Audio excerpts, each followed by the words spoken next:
তারিখ রাত্রিবেলা ওই 12টা নাগাদ আমার মাকে নিয়ে যাওয়া হয় এখান মার থেকে। কাকে? মাকে আর বাবাকে নিয়ে গিয়ে এখানে মুখে কাপড় বেঁধে নিয়ে যাওয়া হয়।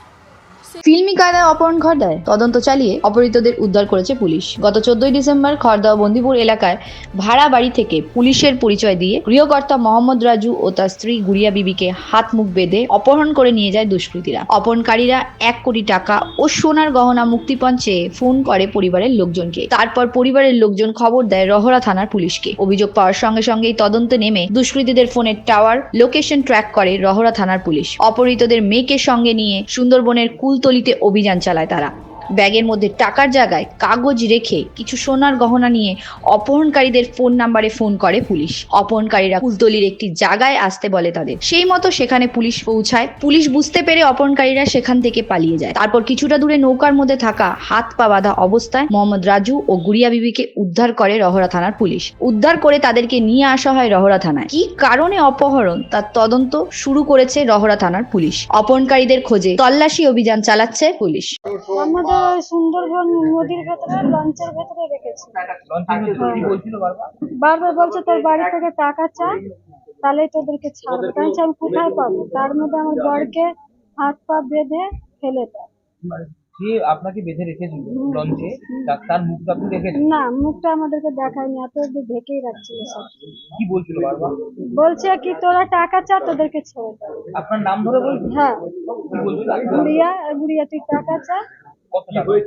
2 কোটি টাকা। 2 কোটি থেকে 1.5 কোটির উপরে আসবে। 1.5 কোটি থেকে 14 লাখের উপরে আসবে। কোনো কি মেরেছে আপনাদের গায়ে হাত দিয়ে? হ্যাঁ, খুব মেরেছে। কাকে মেরেছে? ওনাকে, আমাকে, দুজনকে। উনি কি হন আপনার? আমার বর। আপনার বরকে আর আপনাকে মেরেছে? আমাদের কাছে মহিলা আসেন, এসে বলেন তার মা এবং তার বাবাকে 14 তারিখে রাত্রিবেলা পুলিশ সেজে কিছু ব্যক্তি অপহরণ করে নিয়ে গেছে এবং তার মুক্তিপণ দাবি করছেন।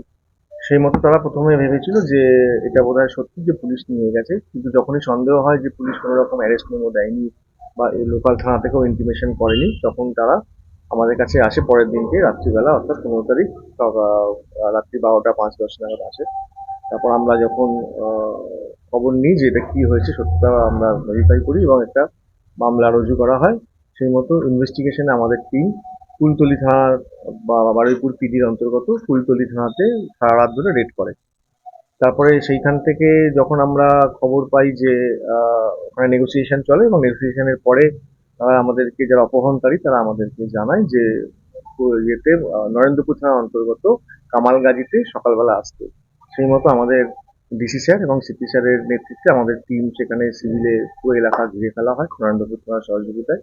পরবর্তীকালে আবার 1 ঘন্টা বাদে অপহরণকারীরা স্থান বদল করে এবং জানায় যে সেখানে নয়, সেখানে বারুইপুরে হবে, সেখানে এক্সচেঞ্জ হবে। সেই মতো আমরা বারুইপুর থানাতেও আমরা সিভিলে আমাদের বারুইপুর থানার সহযোগিতায় আমরা ওখানে ঘিরে ফেলা হয়, কিন্তু সেখানেও তারা আবার স্থান বদল করে এবং বকুলতলা থানা অন্তর্গত প্রিয়র মোড়ে এবং আসতে বলে। সেই সময় আমরা প্রিয়র মোড়েও আমরা ওখানে ঘিরে ফেলি, সিভিলে আমাদের পুলিশ পার্টি ঘিরে ফেলি এবং তখন তারপরে বিকেল 4টে নাগাদ সেখানে ফোন আসে অভিযোগকারিনীর কাছে যে তোরা নিয়ে এসছিস, পুলিশ নিয়ে এসছিস, এবং তারপর থেকে কোনো রকম সংযোগ বিচ্ছিন্ন হয়ে যায়।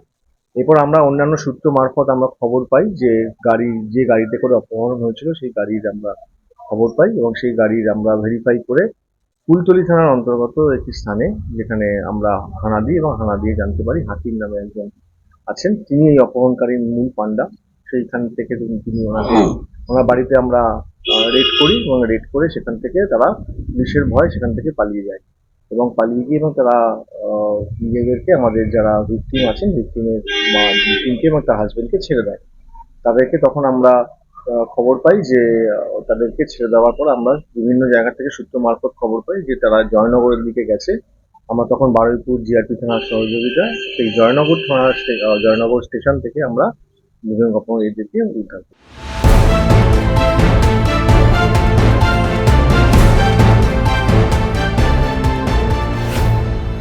Bureau report, bengaltv.in।